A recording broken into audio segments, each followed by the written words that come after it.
Okay,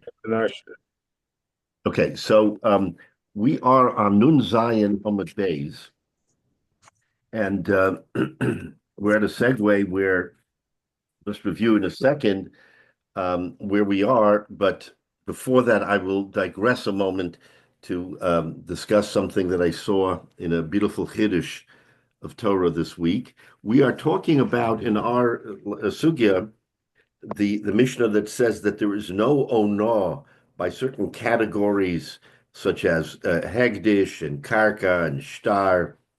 So there's no onah. But then the Gemara said, well, what about mekachtos? In other words, we know onah is 1/6, but if there's a mekachtos that is so completely beyond sort of the scope, then does mekachtos apply to them? So that was this discussion in the Gemara as to whether mekachtos applies in these kinds of situations with regard to these four categories that the Mishnah talks about. So that part is something that we're discussing.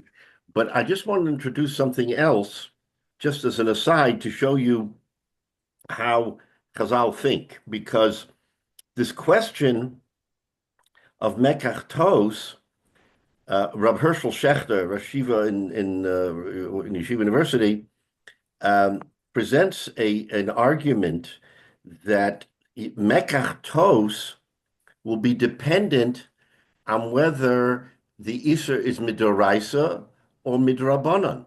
I mean, that's something we haven't even thought about, but he presents a beautiful thought that there could be a difference. And I just want to quickly review that because it sort of broadens our horizons on understanding mekachtos, which is part of what we're learning about, not the full focus, but part of what we're learning about.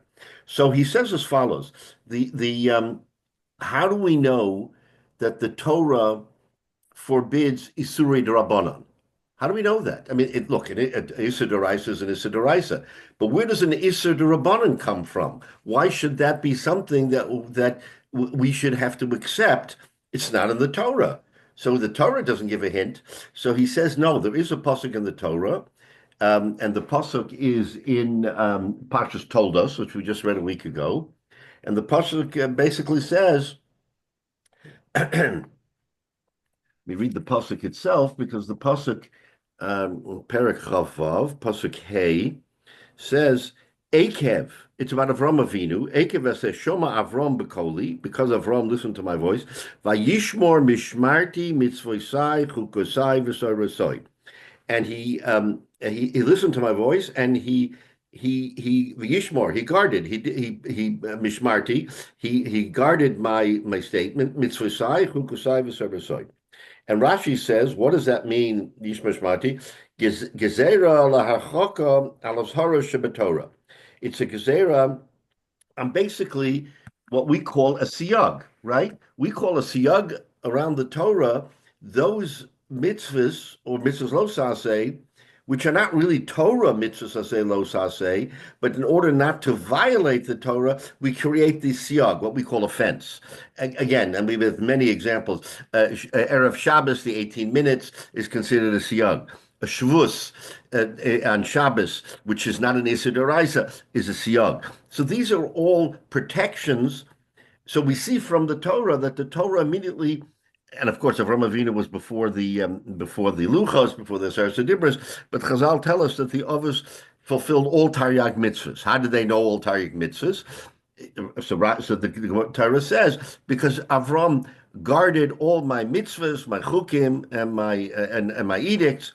So that's all the Rabbanans that Avram kept. So that's the source. That's the pasuk. So now the question is there a chiluk? Is there a difference between a deraisa and a rabbanon? If the Torah already is telling us that midrabanan you have to already keep the mitzvahs, which Avram did, then wherein is the difference between a deraisa and a rabbanon? How do we look at it? So this presentation sort of goes into that, and I want to quickly, because it touches on our subject of mekachtos. I just want to show you the brilliance of Torah, because what is a mekachtos? Mekachtos means, as we have said, that there was a transaction that is so egregious, because remember, it's more than a sixth. It could be 50%. It could be any percentage, not just hovering around no, which we can argue, oh, it's just around no, it is no. This blows no out of the water because it's mekach tos. So everybody sees a mekach tos as something that can't stand because it's so egregious. So, but here's what he says.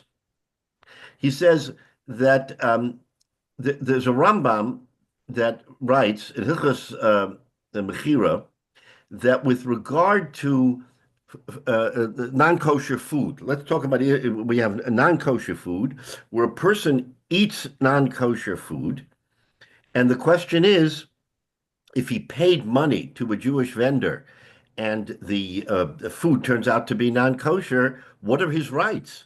Can he get his money back? Can he go to the storekeeper and say, I mean, this is totally non-kosher food. How can you possibly have um, sold this to me? So, so here's the point. If the food was an Issa d'oraisa, it was a Torah Isser. In other words, there's no chazer. There's no question that this is an Isser. So what the Rambam is saying is that the tag on that food, we call that Isser Hefza. It's an Isser on the Chefetz, on the object. The object is intrinsically Osir, and therefore by Isser Hefza, you are entitled to a full refund of your money, even if you ate the food. The food's no longer here. You can't return it. But because it's an Isser Hefza, it's an Isser on the Chefes, on the actual object. Therefore, you have a taina to the seller. You sold me something that you should never have sold me. So it's too late for me. I have to bring a carbon. I mean, it's Beshoge. We're talking about Beshoge where he didn't intentionally mean it. So as a result of all that, says the Torah, okay, you have to bring a carbon, you have to get kapara, but you get your money back. Okay, bottom line, you get your money back. Now, what about an Issa Rabbanon? What happens if the question of the food was not an Issa Deraisa? It wasn't flat out non-kosher. Yeah, you can argue maybe it was in a non-kosher pot and it was this and it was that. So these are all Isurei Derabanan. These are not Isurei Deraisa. So says the Rambam, this is his point, is that a Surei Derabanan are what we call Iser Gavra, not Iser Chefza. Chefetz means an object. Gavra means a person. It's an Iser on the person. So if it's an Iser on the person, there is a different standard than if there is. So if you buy from a vendor something that would only be an Iser Rabbanan, and then you eat it, and you come back and you say to him, "Wait a minute, you sold me something improper." So, okay, shoygig, all the accoutrements of a shoygig, but you got to give me my money back because you sold me something improper. Says the halacha that by an isa gavra, if you already consumed it, okay, you get kapara and all, but you don't get your money back because it's not here. It's not here, even though it was a mekach. If you didn't eat it, or you took a bite and then you realized that it was non-kosher, or came from a non-kosher source and it's Issa Rabbanan, then you are entitled to your money back. Because then you say, here it is, it's an Issa on me, I can no longer eat this, you've got to take it back. But if you've consumed it, and the Isser is already past tense, since it's an Isser Gavra, it's an Isser on the person, not on the Chefetz, and the Chefetz isn't here. So the Gavra, the person, okay, he'll do tshuva. It's an accident to do tshuva, but to get your money back, that you can't do. So we see that in Mekach Tos, there's two types of Mekach Tos, one D'Oraisa and one D'Rabbanan, with the theory being that Midoraisa, the Mekach Tos is on the object, so it doesn't matter if the object is here or not here, you've already violated, and therefore you're entitled to your money back. But if the Isser is only on the person, and the person has already consumed it, Okay, so chaval, and you get tshuva, you get kapara, and all the things because it was an accident, but you don't get your money back. But if you still salvage some of that food, you get your money back. So what I'm pointing out is that in our Gemara discussion, when we talk about mekach tos, and we have all, remember we have the machlokes between Rabbi Yochanan or Rosh Lakish, whether or not it's an Issa Deraisa, or and you have to pay back Midoraisa, or it's an Issa Deraisa and you pay back even Midrabanan, which was the discussion we had last week, which we'll touch on again. So how does that play in? So in other words, we see that from the actual Torah, there is a source on this question of Mekach Tos as to whether or not there is a distinction between Doraisa and Rabbanan. That Midoraisa you can only recover if it is under certain circumstances. But midrabanan, you don't have that. You don't recover the. So that's a stark difference as to why in the machlokes Rabbi Yochanan and Rosh Lakish it matters to say, oh, what's the remedy? The remedy is midoraisa. Or the remedies midrabanan. It matters because midoraisa in this case with the mekach tos you would get your money back, strictly looking at the money, and midrabanan, you would not get your money back if you consumed it. So there's a practical difference, and that's what I wanted to point out. I mean, the rest of the presentation is there's a brilliance to understanding this, but this is a Gemara concept that we've come across. I've come across it in many different Gemaras, where the question whether there is an Isser, whether the Isser is on the Chayfetz or on the Gavra. Is the Isser on the chayfetz, so it doesn't matter. The person doesn't matter because the chayfetz is inherently what is the issue, or is it not the chayfetz? The chayfetz can go one way or the other, but the issue is on the person. So that's what he's trying to point out. That on the chayfetz midoraisa, there's no question that you get compensation, but on a gavra, on the rabbanon level, you don't always get compensation. Sometimes you do, and sometimes you don't. You have to do tshuva and kapara. It was a shogeg, but you don't always get compensation.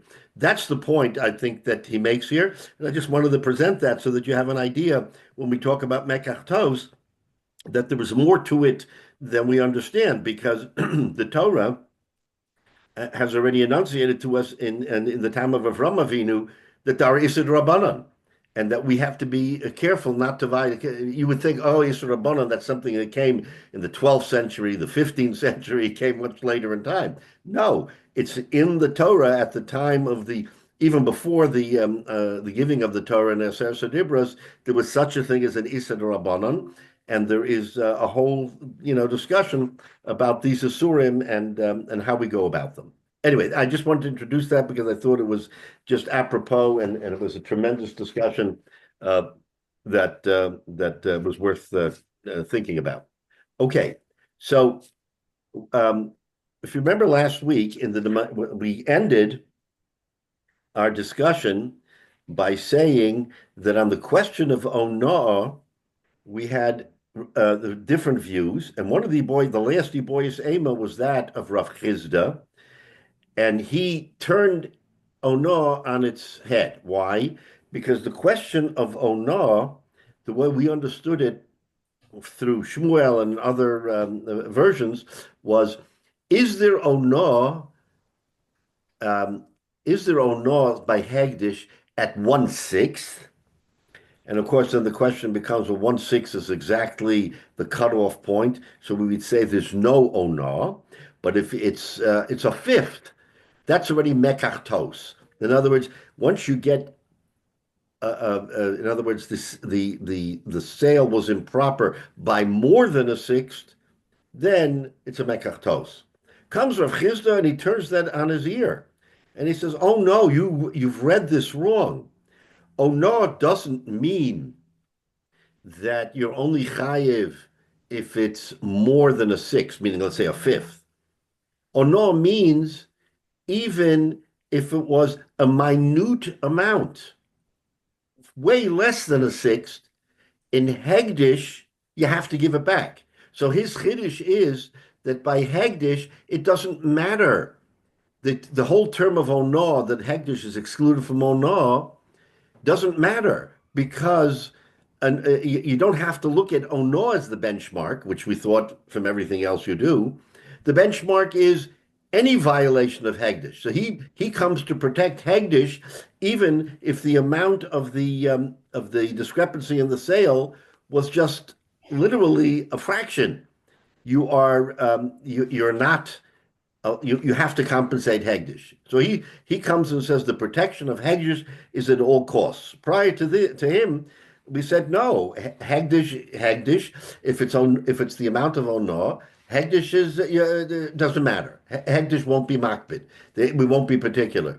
Kezra Chizda, absolutely not. That's not the way I understand it.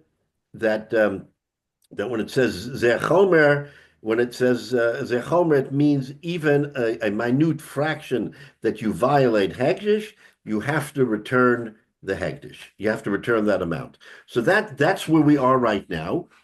And now on the top of Nun Zayin Omid Beis, What's first the line. logic? Yeah, What's Jay. the logic that Hegdish you can't go any interest whatsoever? It has to be The logic is because he's saying something that belongs to the Rabbanu Shalom, you can't negotiate. In other words, you and I can come to terms if you've you've taken advantage of me, I've taken advantage of you. It's a small amount.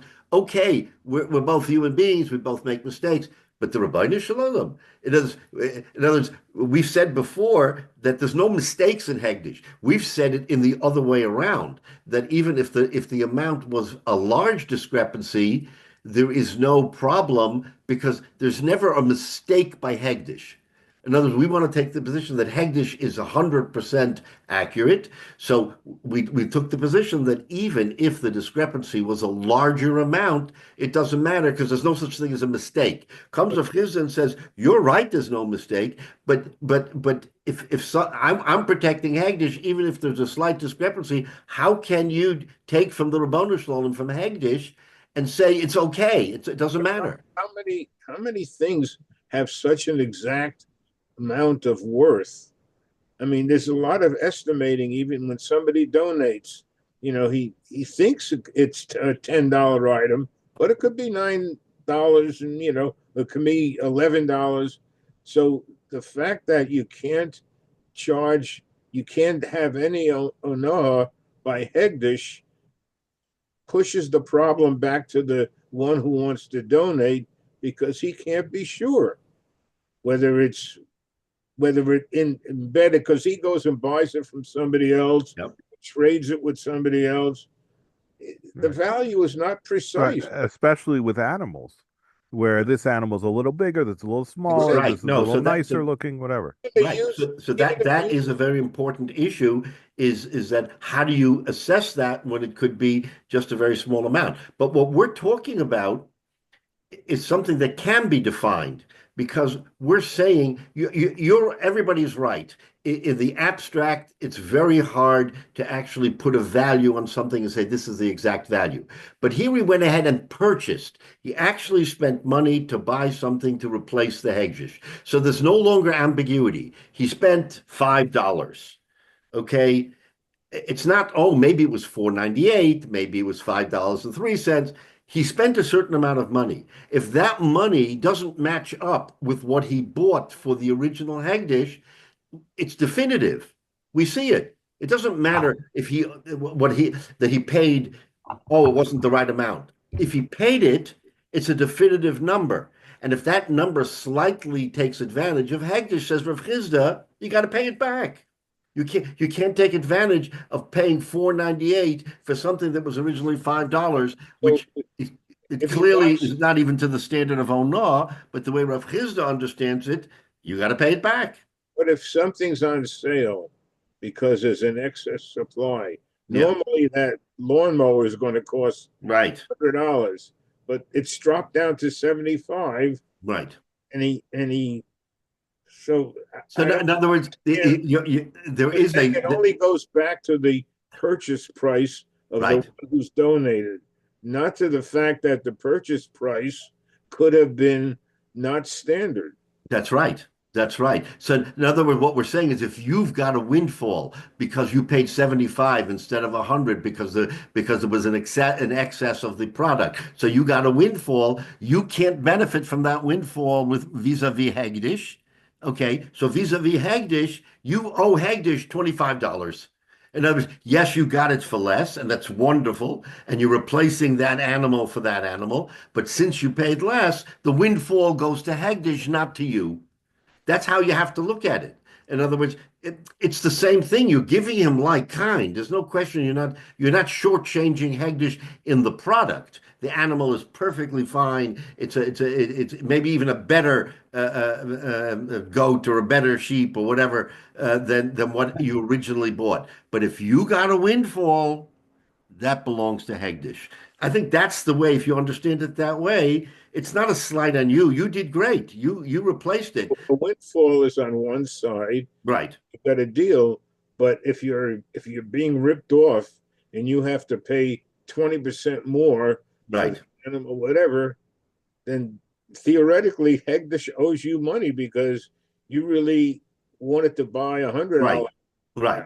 But since It that's can't it, be that Hegdish owes you money. that can't be right. So, Hegdish can so never how owe can you it, money. so So how can it only be on one side, not that's exactly the point, Jay, is that we are putting a protective fence around Hagdish, and we're saying that it is one-sided. Exactly to your point, it is one-sided. He may be doing everything right. He may have replaced the carbon with a better carbon, with a nicer carbon, with a carbon that should be more expensive because, oh, but he got a discount because of excess. Doesn't matter. Hagdish is Hagdish, and maybe in this case we have to argue that appearances count. Appearances count because even though on paper or on par you did better for Hagdish with what you replaced it, but Chazal, I guess, are very particular that there should not be the appearance, even the appearance of I took advantage of Hagdish. So, sometimes in giving tzedakah, I've noticed this with other people, is that when a person goes to the pushka and he takes out coins for a dollar bill, he doesn't put in $1 worth of coins. He puts $1 and 5, $1 and 10. Why? He's not cheating Hagdish. He took a paper and he exchanged it for a coin, but it's the same thing. The teretz is that when you're dealing with Hagdish, always take the position that Hagdish has got to be slightly higher than where you are. Even if what you're doing, maybe the coins are worth more than the bill on the open market. Let's say, right? It's silver. I mean, whatever you want to argue. So the Hagdish did better by getting coins than a bill. But that's not the point. The point is that if you want to use something from Hagdish, even though it's a total wash, Hagdish has to be a little bit ahead. And if you take that view, then I think our discussion takes on a different tone because you're right. I mean, the exchange was such that Hagdish is getting the better of me, but that's not what it looks like. So therefore, and just like we said over there in this Gavra and Hefza issue, is that if it's Midoraisa, then it has a different standard than Midorabanan. So to here that if we're dealing with Hagdish, all bets are off. It's not like you and I are transacting, not at all. And Rav Chisda's theory is that Hagdish can never ever now, we said before, you can't make a mistake with Hagdish. Therefore, if it turns out that the exchange was in your favor, that's okay because Hagdish can't make a mistake. That's the other view. Rav Chisda's view is, no, I'm going to be even more stringent and say that even if Hagdish was not slighted by an ono, which the Mishnah says, there's no ono by Hagdish. So and so Rav Chisda is saying there's no onor by Hegdish because onor doesn't apply. Not because there's no onor by Hegdish, that if it's a sixth, it's okay, like we say otherwise. You're right, there's no onor by Hegdish, that you have to pay back even if it isn't onor. It's a fraction. So Rav Chisda has a different view. Okay, so that's how we have to understand the Gemara. Now, we're going to have an interesting we're going to have an interesting discussion. The Gemara says at the very top, Meisvei ribis v'oino lehedjit. In other words, ribis, which we know, interest, and oino lehedjit, this is a brisa. Ve'ein ribis v'oino lehegdish. This is a brisa. The brisa says that there is ribis and oino in daily life between us, but there's no ribis and oino by hegdish. So we have to understand what that means when he says there is no ribis and oino by hegdish. Says the Gemara as follows. Just trying to understand the brisa. Ilema, if you want to say the uspe gizbar meya kameya ve'esrim. Okay, so this is a situation which is very unusual. I think maybe we touched on it briefly, but Hagdish, you can't take advantage of Hagdish. You can't. You're not allowed to take advantage of it. Something that's Kodesh is Kodesh. So he's going to posit the following facts. If you say that the Gizbar of Hagdish lent 100 zuz to a person, and in return he was supposed to get 120. Now stop a minute. If we did that in the real world, that would be ribis. Clearly, right? I give you 100, you give me back 120. That's ribis. That's the classic case of ribis. But here it was done by the Gizbar of Hagdish, so he was the one who lent the money, and he got in return. He got back. What did he get back? 120. If that was the case, okay. So then, the Hegdish has more. Right? What's that? Hegdish has a windfall. So Hagdish has a windfall. So we say as follows. So the Gemara wants to ask the following question. What is this? What chiddush is this brisa giving us? What's the chiddush? Right? If you learn from our Mishnah that talks about Onah, not ribis, talks about Onah, and says there's no Onah behegdish, and our Mishnah talks about B'Toras Onah, that there is no Onah. Hachinami, here too in this brisa, ribis v'din Onah lahedjit.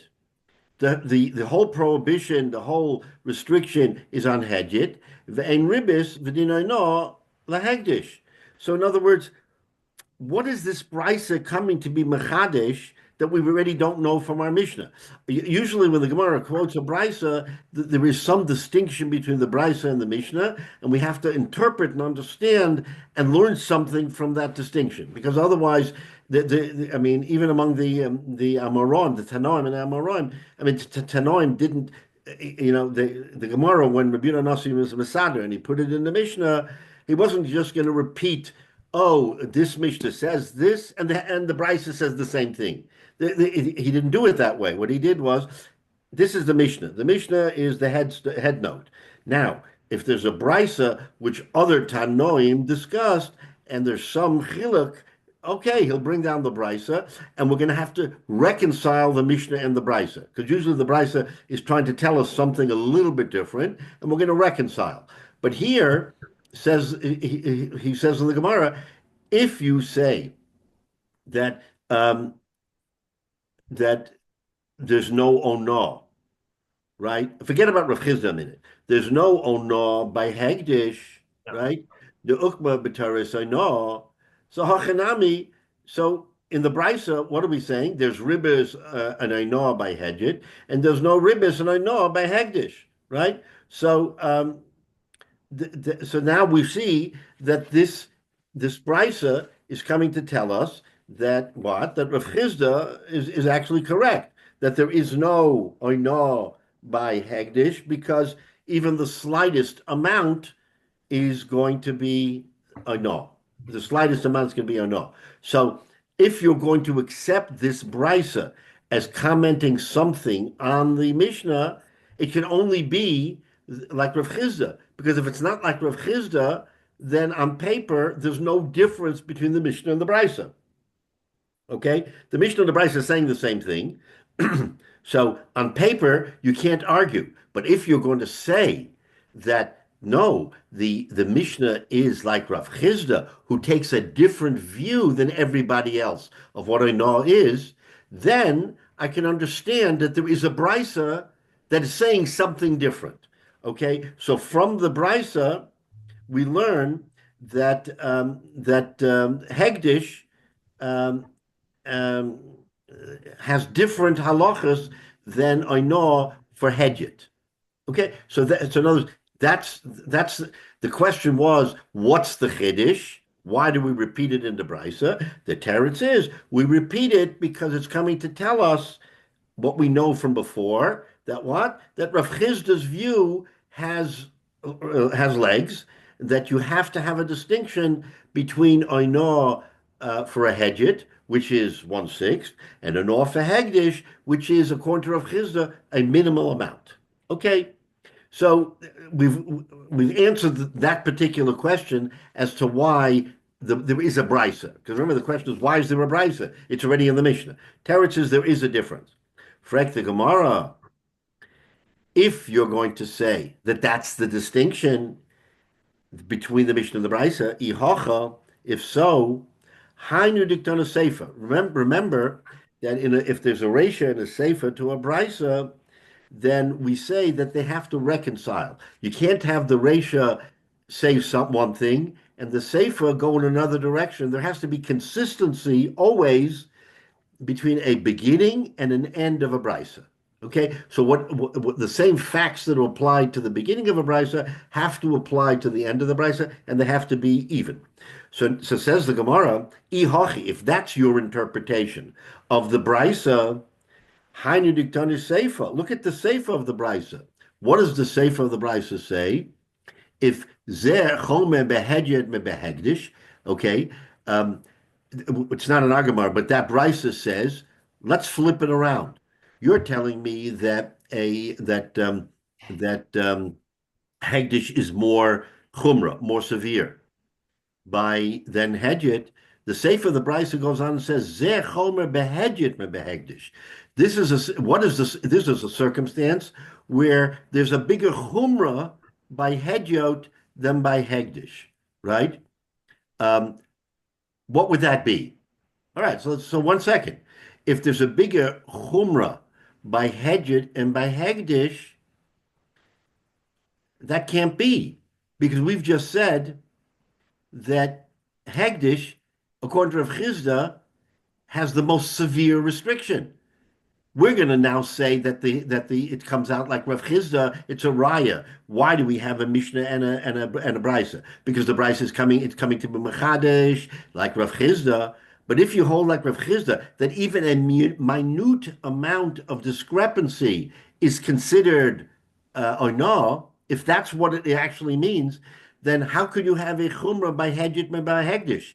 Where's there a situation where there will be a greater restriction on a hedjit than a hegdish? Hegdish is already the most great restriction, because if it's a fraction, a minute fraction, it's already considered I know. How can that be? How can a hedjit be more chumrah than that? So in other words, the Gemara's question is, you wanted to reconcile and say, we understand the difference between the Mishnah and the Brisa, and therefore it's a riot to Rav Chizda that I know is restricted to even the smallest amount. What about the Seifa? If the Seifa says that Hedjid is more restrictive than a Hegdish, give me an example where that can be. It can't be, because we have already boiled down Hegdish to a minute amount and say that even a minute amount is considered oinah. How do you get beyond that? How do you get beyond that? So he's saying the very language of the brisa knocks out the theory that you just posited, that the brisa is coming to tell us that it's like Rav Chizda. So in other words, we want to say that we have a raya from the brisa that Rav Chizda's interpretation is correct, and the Gemara says you can't do that, because from the sefer of the brisa, it slugs up the possibility that there is a situation where a hedjit has a greater chumrah than a hegdish. So that's how the Gemara is thinking here. That's the anomaly. So that's the kasha. How can you bring a raya? We see that that can't be from the Sefer. Says the Gemara, no, that you're looking at it the wrong way. And again, this is always the Gemara is trying to pull out a rabbit from the hat because we're at an impasse. How can we possibly reconcile the two? So says the Gemara, our ribis. Remember what the Brisa said. The Brisa said that ribis v'oino lehedyot, it included two categories, ribis, interest, and oino, which is the 1/6. So the answer is that we're not talking about ono here. We're focusing on ribis, right? That the Brisa says you can't take ribis, and it says that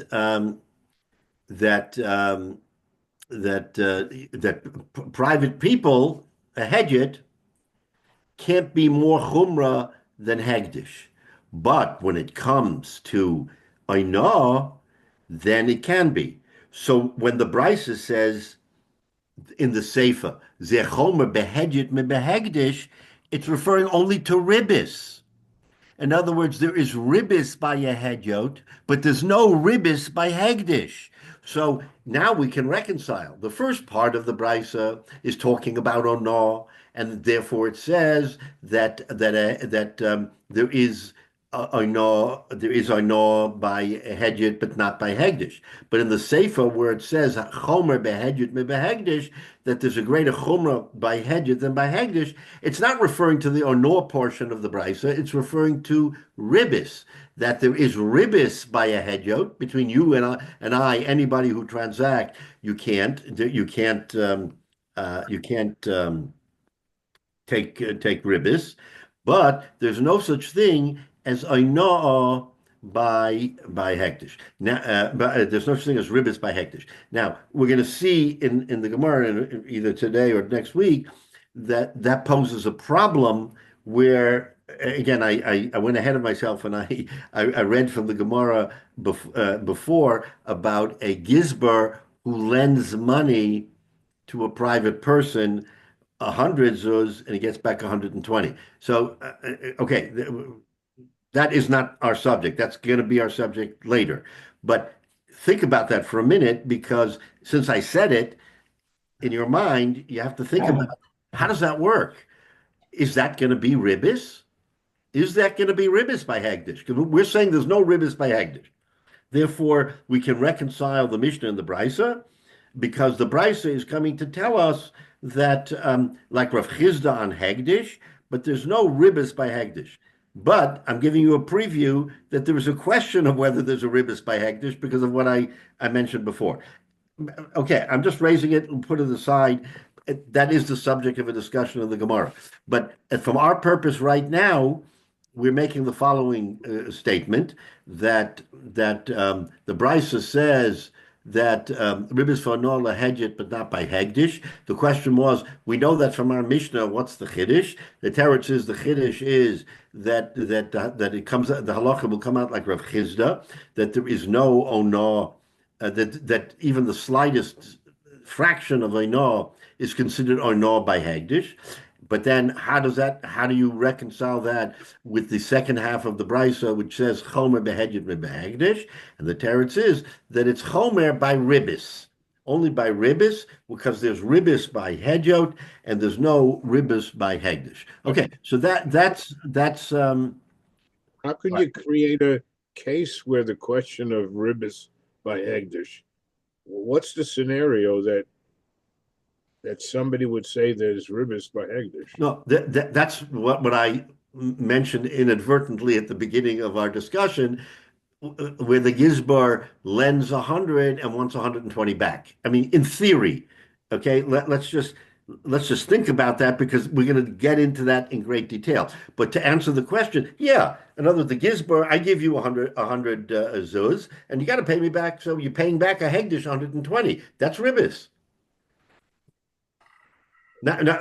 Before you ask any questions, I'm missing there's a big something. hole to drive a truck through. But But but in principle, when the gizbar who controls the Hegdish money right, uses it to gain benefit to Hegdish, but who's going to benefit? Not him.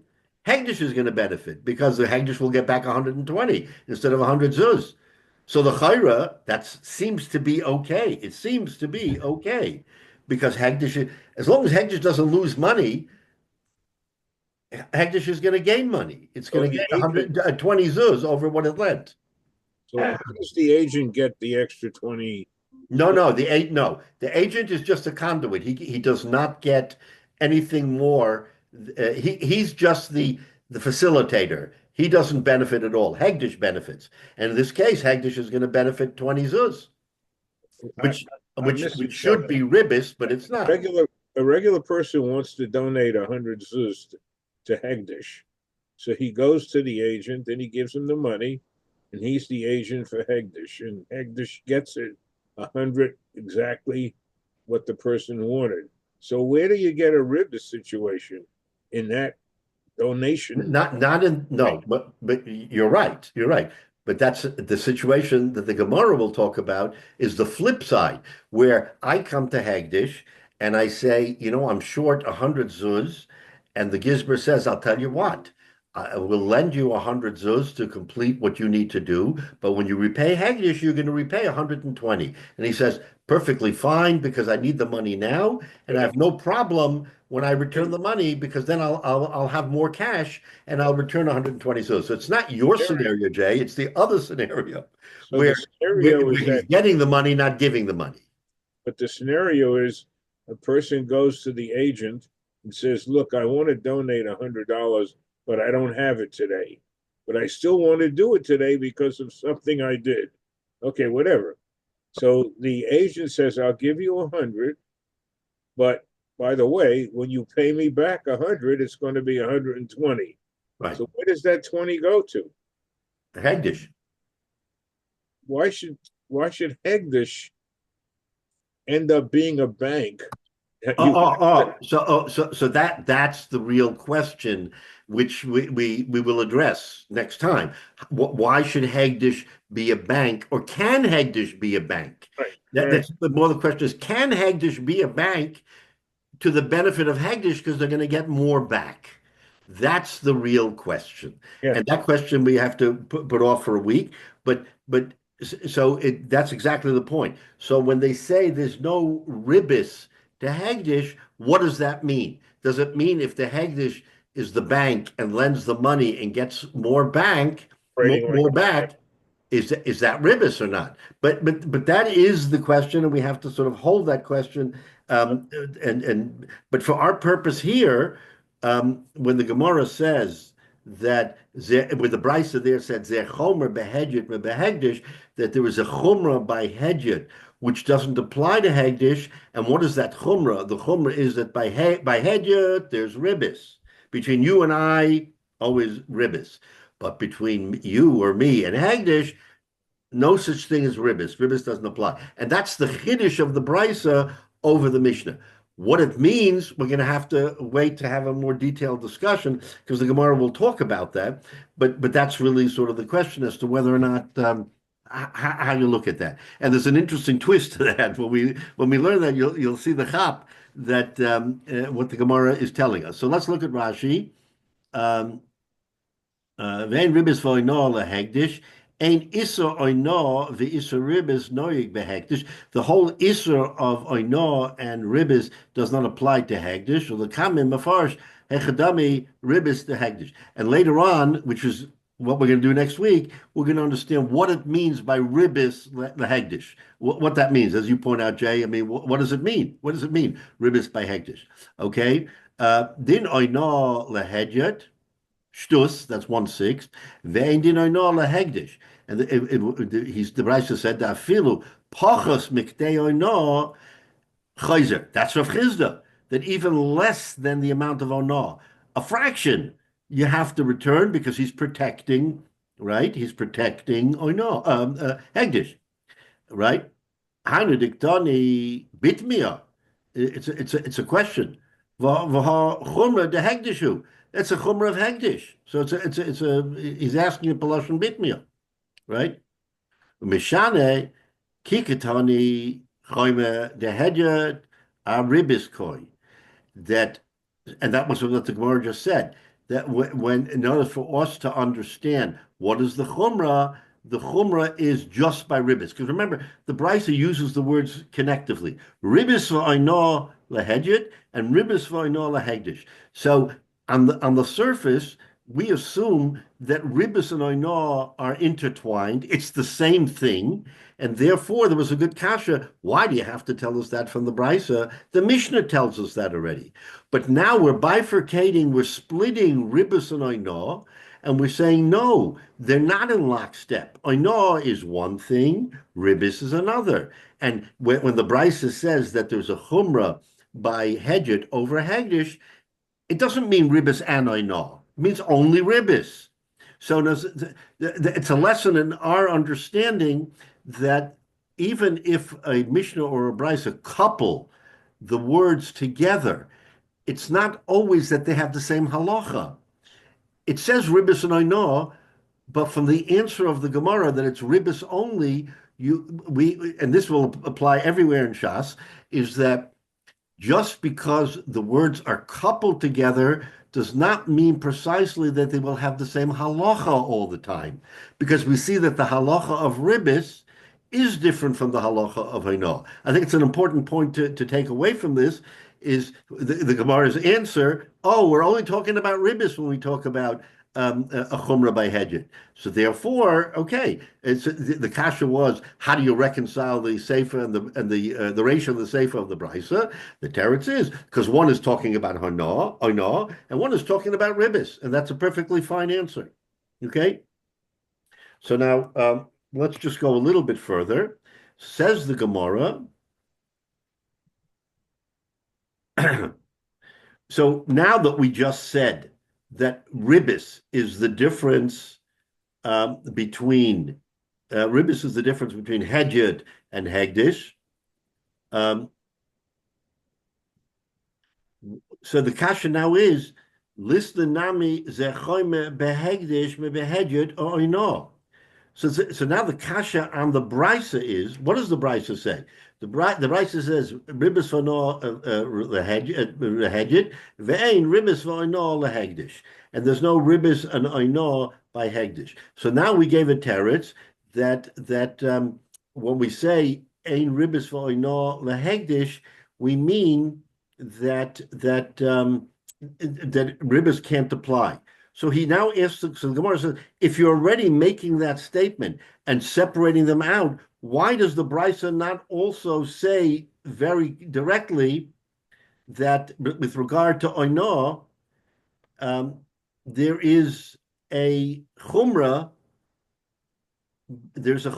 by oino between hegdish and a hedjed. If you're already going to interpret on the ribbis side that there's a case where hedjed is more than hegdish, why does the ratio of that brisa not also flip the switch and say, but you know what? There's a chumrah by ono between hegdish and hedjed, that hegdish, even the slightest amount is ono, and by hedjed, no, you have to have a sixth. So the Gemara's kasha is, if you're already using the theory of chumrah by hedjed over hegdish for ribbis, why not use the same theory and speak it out? Say it in the brisa that oino is a bigger chumrah by hegdish than by hedjed. So the Gemara says, if you want to make him shava b'shava, if you want someone to say, oh, I understand what the brisa is telling me in the sefer, then why not do the same thing for the ratio? Why not say it in distinct terms rather than just suggesting it? That's what the Gemara is really asking us. If you're going to say that the Sefer is telling us that hedjed is more chumrah than hegdish, why not say in the ratio that oino is more chumrah than hedjed, using the same language that we just used now to distinguish the seifa of the brisa, right? So the Gemara is saying, if you're going to say it in both ways. Why you're going to hint? You're going to hint at it in one, and then say it beferish in the seifa. No, the ratio of the seifa should each say. In the case of Aino, Hegdish is more chumrah than Hedjit, and in the case of Ribis, Hedjit is more chumrah than Hegdish. So in other words, the Gemara, if you want to be consistent, yeah.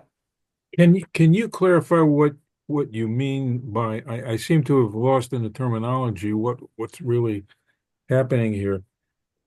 What's the example? I mean, hekdesh, is that money that's set aside for sacrifice? Yes.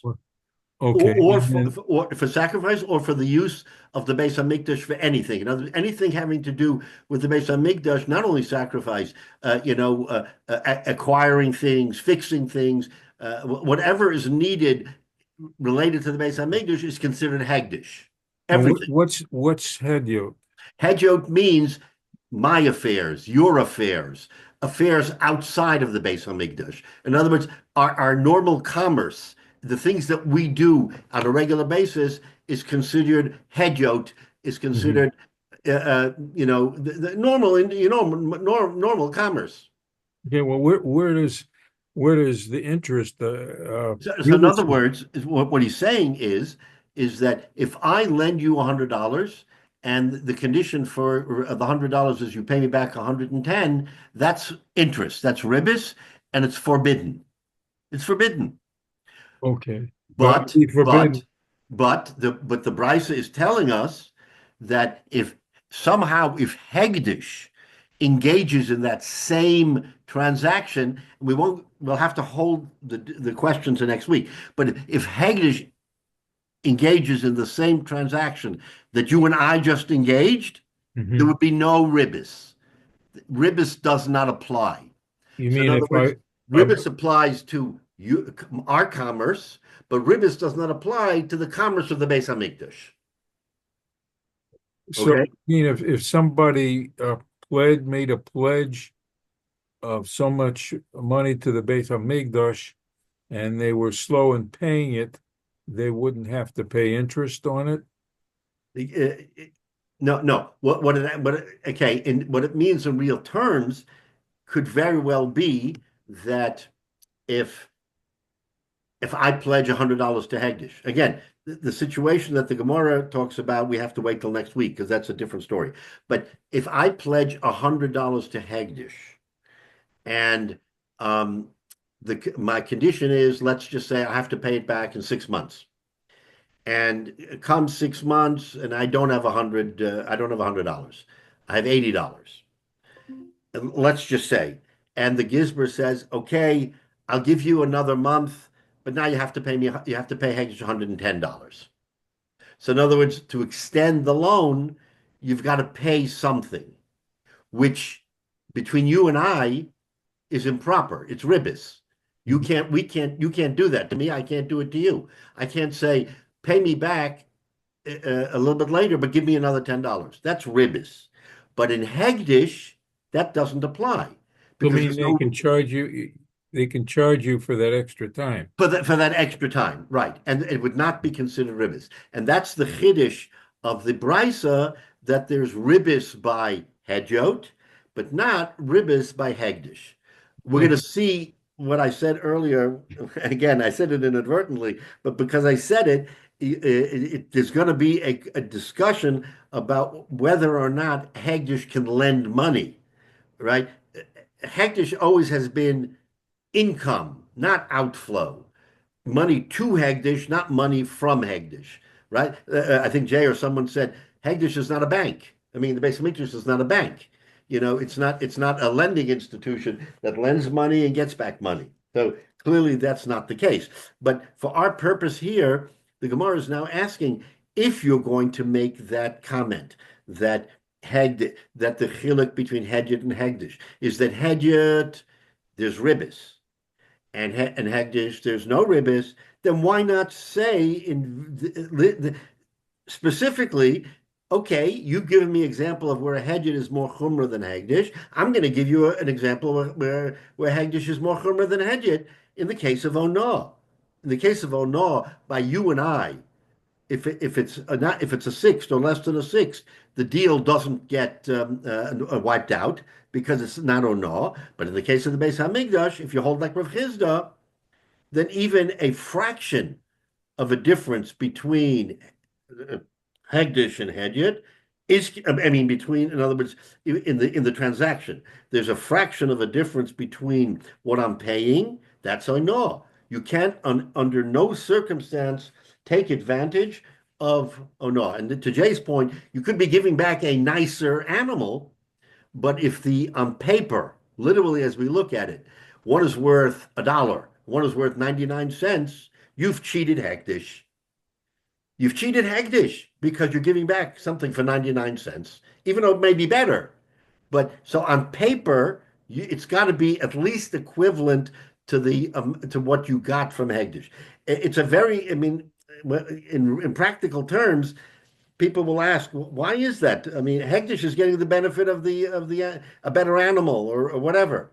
The terrace is it's not just about the swap; it's about I may have gotten a good deal, but I can't get a good deal on the back of Hegdish. And that may sound, from a real world perspective, to be a little bit upside down, which I'll agree that if you're looking at it in terms of real world, it doesn't make sense. I'm giving Hegdish back something nicer and better. It just happened to cost me a couple bucks or pennies less. The teretz is that it has to even out. Even on paper, it has to even out. So basically, when you're dealing with Hegdish, you're also dealing with your intentions, your kavana, because Hashem knows your kavana. So if you had intention to give $100, it's got to be $100 at the end of the day that goes to Hegdish. And you mean it, and you want it to be $100. Yeah, but that's your kavana is also like it's not Adis, but your kavana becomes another malach that says, hold on a second, he intended to give $100, and here the fact that he gave a nicer animal doesn't wipe away the fact that that's right was $100. That's right. That's right. No, you're absolutely correct. Which is why when Two I give aspects. Yeah, It's not one criteria. There's two criteria: his intention, his machshava, right, and what he actually and does. lemaisa, exactly. Which is why I said that when people sometimes give tzedakah, they don't. If they give the same amount and exchange it, it's somehow cheating tzedakah because I took $1 and I gave $1. Somehow, machshava, it's no problem, as you point out, because I gave $1 and but the appearances do count. Appearances count, and the point here is that they count so much more by Hegdish than they might between you and I. When you and I do a transaction, it's fair if I give you 100, you give me 100, or whatever it is that we do.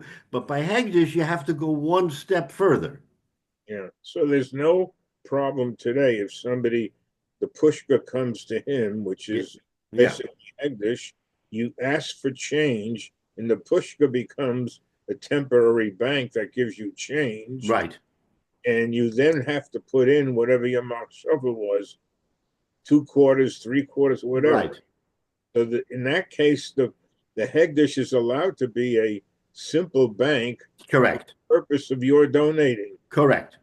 But again, even though tzedakah is sacred, it doesn't rise to the level of Hegdish. So in other words, Hegdish for the Beis Hamikdash is one step above. Let's just say you can't cheat tzedakah. You're not allowed to take $1 and give 95 cents. That, of course, you can't do.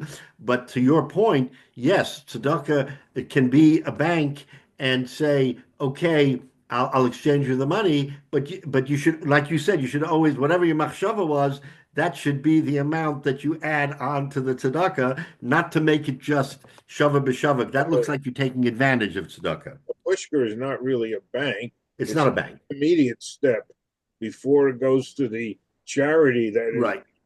But it also today it has taken on a convenience factor because if somebody has a $10 bill and they can't break it, then they go to the tzedakah and take 9 ones and 50 cents, whatever it is.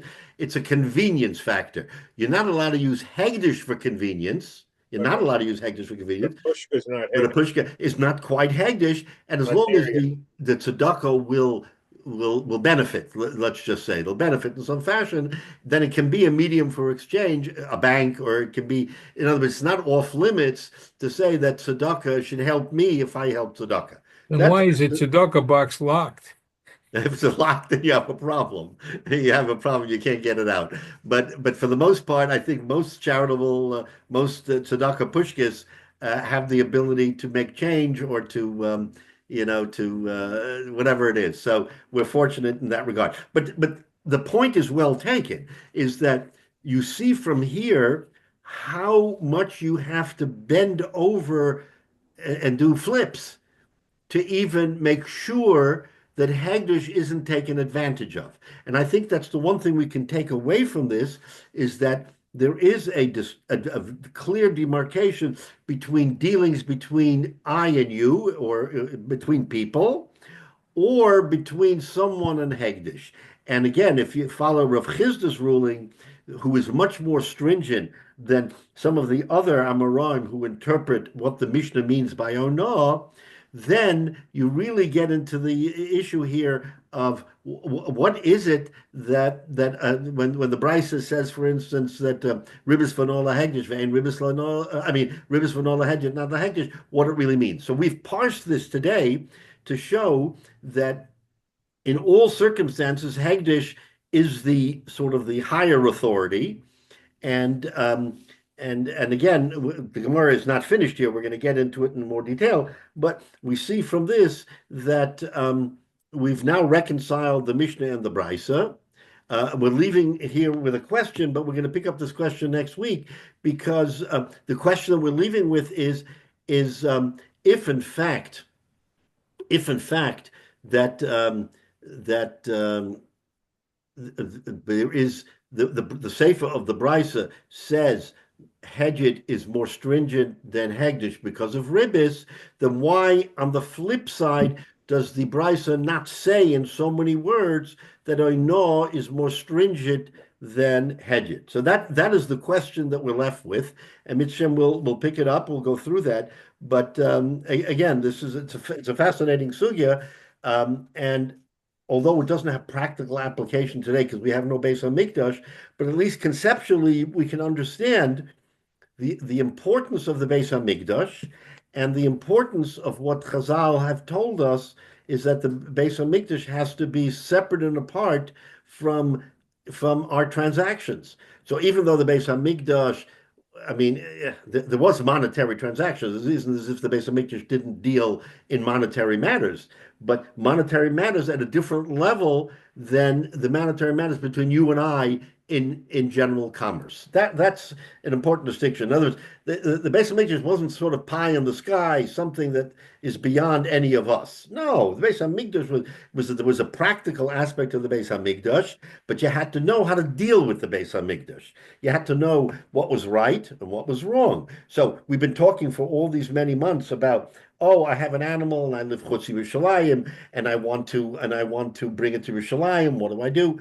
Okay, and by the way, what do? You exchange it and you add a chomesh. Why should you add a chomesh? That's the charity, if you will. That's the extra dollar that you're paying the Beis Hamikdash, Hegdish, because you're making the exchange. Now, if you don't make the exchange and you bring the animal, that's fine. But once you sort of toy with what belongs to the Beis Hamikdash, then you have to pay something. Because the Beis Hamikdash isn't a bank. It isn't just, oh, you give me, I give you. And so what we're talking about is consistent with everything that we've learned. This whole union of chomesh means that you've got to compensate a hegdish for taking advantage, if you will, or using what should be 100% holy, even if it's to the advantage of the Beis Hamikdash, because by the time you bring it to the Beis Hamikdash, this animal may be ragged. I mean, it may not be, what you originally, or the produce that you take to Yerushalayim may be partly, destroyed. I'm going to bring the produce that I took out from the ground. I'm not going to exchange it, but you bring it to Yerushalayim, half of it will be gone. So even though it's to the advantage of the Beis Hamikdash to make the exchange, you still have to pay for it. And that's very consistent with the whole idea that Hagdish is a step above us. And whatever we do with Hagdish, we have to make sure that Hagdish is never taken advantage of, even if it means paying something more and giving Hagdish a better product. And I think that's the upshot of what we discussed today, is that it isn't just about the product. The product could be better than what you exchanging it, but the appearance has to be that Hagdish is not shortchanged. All right, so we'll stop here. And Mitzvah Shem, we'll go into more